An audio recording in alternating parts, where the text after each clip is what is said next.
According to Forbes, the top 85 wealthiest people in the world hold more wealth than the population of the bottom 3.5 billion. This principle of unequal distribution, as described by Jordan Peterson, is the basis, premise, and prerequisite for all social status, hierarchy, and order. Most of you know that statistically, if you're born lower class, you stay lower class. If you're born middle class, you stay middle class. And if you're born upper class, somehow you continue to make more and more. The rich get richer. And that's because what Peterson describes as a positive feedback loop, in which our circumstances create our actions and our actions create our circumstances. And this loops and loops and loops. In 12 Rules for Life, we go over how we can take advantage of these positive feedback loops. And instead of curling up in a ball, we can puff up our chest, pick up our chin, and rise to the top. For those of you guys who don't know who I am, my name is Aron Zapatero. I'm a 20-year-old entrepreneur, and last year I averaged just around $50,000 a month in net worth appreciation through real estate sales and investing. I'm here to document my journey and share some of my tips with you guys. Now in this video, we're going to discuss 3 things: how we can learn from 350 million years of biology through lobsters, feedback loops that determine the trajectory of your life, and the one thing that you can do today immediately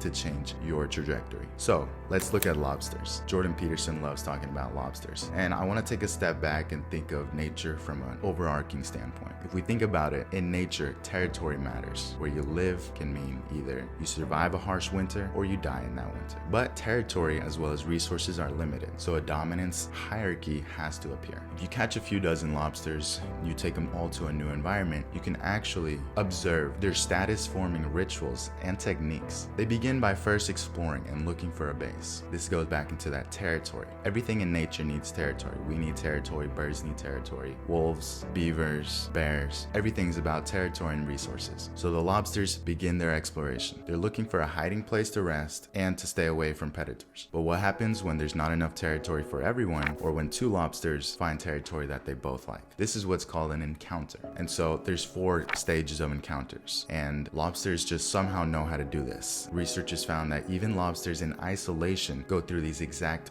4 steps of encounters. First, the lobsters secrete chemicals that indicate to the other lobster their size, sex, health, and mood. Then from there, the lobster decide if they want to continue the encounter and continue fighting for this territory. The second step, they start making flinches at one another. So similar to how boxers dance around the ring, throwing feints here and there, that's what second step is. Step number 3, this is when they actually start wrestling. So they don't pinch yet, that's for the next step. This is when they actually start wrestling and grappling one another. They're attempting to flip the other one over, and when the other's flipped over, then usually it's a sign of defeat. If the lobster's flipped over and they still continue fighting, then they move on to step number 4, and this is when they actually go kill or be killed. They begin pinching, they begin going for their eyes, their legs, whatever. And this is where real injuries happen, and often lobsters are killed in this process. Now, what's interesting about the lobsters is that once they're defeated, one of the lobsters obviously will be defeated. That defeated lobster becomes unwilling to fight other lobsters, even against previously defeated lobsters. They've lost their confidence in themselves, and they have what's called a loser effect. Sometimes, in extraordinary cases, they're defeated so badly that they grow an entirely new brain, one that adopts this subordinate position. Now, anyone that's experienced something traumatic, career-wise, romance-wise, relationship-wise, they've probably felt some sort of similar defeat,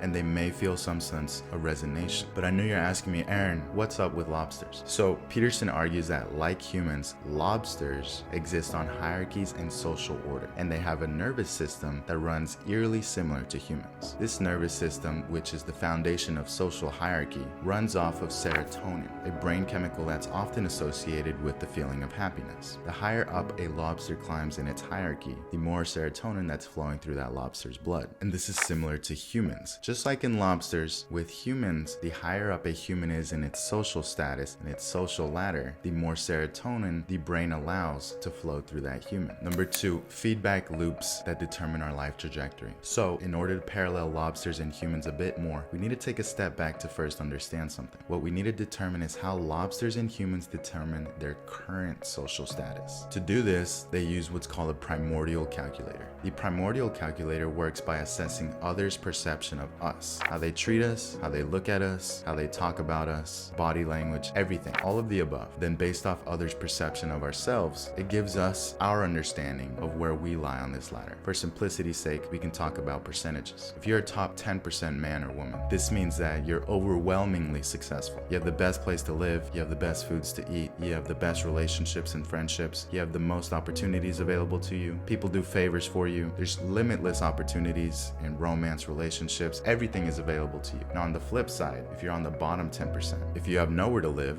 you have nowhere good to live. If you have something to eat, it's not good food. You're in poor shape both physically and mentally. You're more likely to fall ill, die young, and even money won't fix your current status because you're not used to it and you don't know how to handle it. Money serves only as a gateway to more bad things. Because you're not used to it, you use money to buy drugs, do illegal business deals, whatever. And so our primordial calculator tells us our self-worth. If we're perceived as having little self-worth, then biologically, our brain produces less serotonin, as also seen in the lobsters. Less serotonin makes us more sensitive, more reactive, more irritable, and that's for a reason. It's because recognizing that you're in this bottom tier of society, you need those character traits to survive. The slightest hint that someone can do you wrong is an indicator to you that you can't trust them at all, because to you, it really does matter, and it could be life or death. So we're walking around with this worldview that everyone is out to get us, and this causes us to overuse both our mental and physical energy, oftentimes more than we need to. We call this stress. In this state, we sacrifice our long-term future for our short-term gain because we don't take tomorrow for granted. So we need as much as we can today. We jump on short-term opportunities, on short-term relationships, anything that provides us pleasure today. And as I'm sure both you and I know, this is terrible for business and for long-term gain. Now, flip side, if we have high status, change instead of being a threat becomes an opportunity. Serotonin flows through us plentifully, making us calm and confident. We make better decisions, we're more rational, more time to think because we have security in today and tomorrow. We can delay gratification, which is the number one thing that leads to long-term success. So as you can see, the circumstances create decisions. Decisions create circumstances, and this creates feedback loops. Once we're stuck in this loop, it's very hard to come out. If I'm a stressed person, it's hard to make a good decision or even as good a decision as someone who's not stressed out. So they're gonna beat me 9 times out of 10. And if I'm not stressed out, and if I can take my time on making the best decision, it's almost a cheat code how level-headedly I can make my decisions compared to someone who can't afford that. So the feedback loop, we make bad decisions, we end up in lower places, we're judged by our friends, our primordial calculator picks up on that low perception, and then we're back to making more bad decisions because we think we're worthless. So it sounds like all doom and gloom. If we're in this positive feedback loop, lucky us, but if we're not, boo-hoo. That's not true. There is things we can do about it. So third, the final thing, what can we immediately do to change the trajectory of our feedback loops? So now we know what feedback loops are. Now they're already in place, meaning you either have a positive one pulling you up or one pulling you down. It can be strong in the upwards direction or strong in the downwards. Now, where did these feedback loops come from? Well, most likely they were a result of our circumstances. As a kid, if we were bullied, we're more likely to have a lower start. Now we hold ourselves to a lower value, and that starts a mini feedback loop. Lower value, and we don't try as hard on tests, we get bad grades, teachers treat us worse, lower value, lower value, lower value. It's that feedback loop again and again. If we were praised as a kid, and not necessarily because you're above average, but what if you were raised in a below average school, and in that school you had amazing grades? So now you're one of the better ones there, you build up that confidence, teachers enjoy spending more time with you, you do better on your grades, you end up in a better school, that validates yourself again, so you try harder, and it's that positive feedback loop pulling you upwards instead of downwards. So the important thing is to understand this, and if you understand this one thing, then you can change your life. Circumstances created these feedback loops, and just like they created them, they can change them. Just like circumstances can change, so can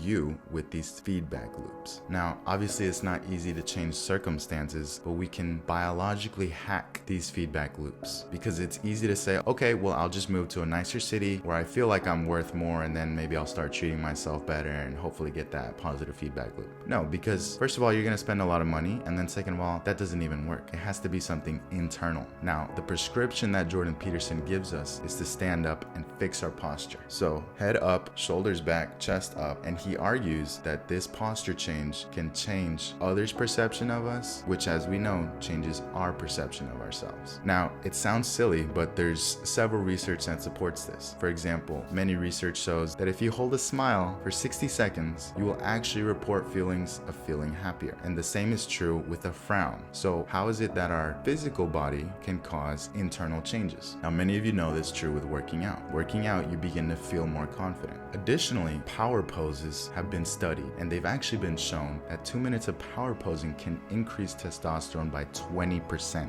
as well as decreasing cortisol by 25%. Now, let's say that these studies are over-exaggerated. There's definitely truth to improving your posture and increasing your confidence. I would also relate the way you dress has a great impact on how others perceive you. Now, that's where this starts. You walk with better posture, you walk like you're the man or the woman, and then others start to treat you like you're the man or the woman. You start to be treated like you're top 10%, top 1%, because you're acting like it. Now, this does start with an act, but this is an artificial boost to begin that positive feedback loop. People treat you better, you start feeling better, you make better decisions, end up in better places, and then people start treating you better. And there you go. There's that positive loop. And it's just a Kickstarter to get that positive loop going. So this won't exactly solve your problems or change where you are. But if you have a growth mindset, then you understand this is where you can start. You can start your positive feedback loop. Now, I want to leave you guys with a quote from Jordan Peterson's book. He says that to stand up straight with your shoulders back is to accept the terrible responsibility of life with eyes wide open. So attend carefully to your posture. Quit drooling and hunching around. Speak your mind. Put your desires forward as if you had a right to them. Walk tall and gaze forthrightedly ahead. Dare to be dangerous.